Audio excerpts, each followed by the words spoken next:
Welcome back, and now we're going to shift over and talk a little bit of Phillies baseball. And I know the Phillies, gotta love them, but they Top were 3 team in Philadelphia right now. The worst last season, 63-99 last year, and I just really don't see them being much better.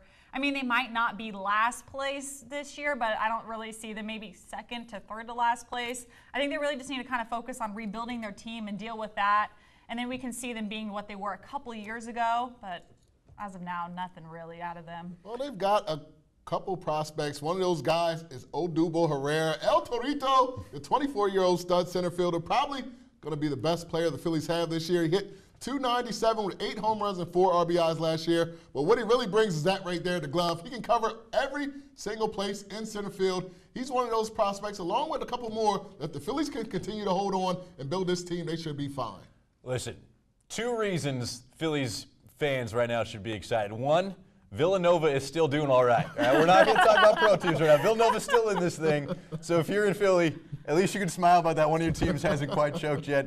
The other reason is help is on the way. I mean, they got rid of a lot of really bad contracts last year. They brought in a lot of guys. Now, don't expect it to pay fruition this season. Maybe you'll start seeing those guys come down down the pipe here at the end of this year.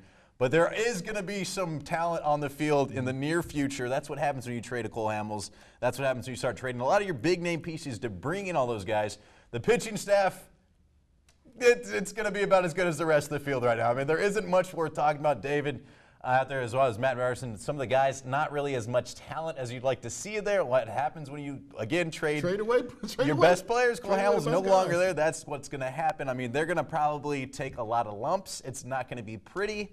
But look at this minor league. I'm telling you right now, the players that they got in the trade for Cole Hamels, a lot of the guys, everybody that talked over there says this year Phillies fans should really be excited because they're going to come with the farm system.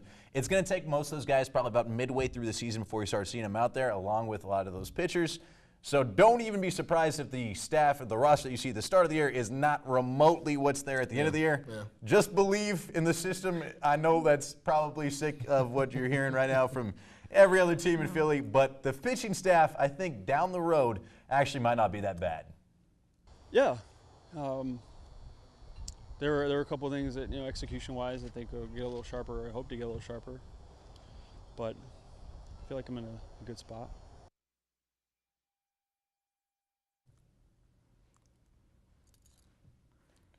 And that right there is Charlie Morton. We're talking about their pitching staff. And you know what? Charlie Morton, he had a great start when we were down there. Gone is Cole Hamels. He's not there anymore. There, right there, is Trey Oberheiser. He was acquired. There is Morton right there. He is looking to be the 3rd starter.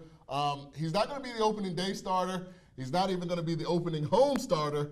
But he will be on this staff.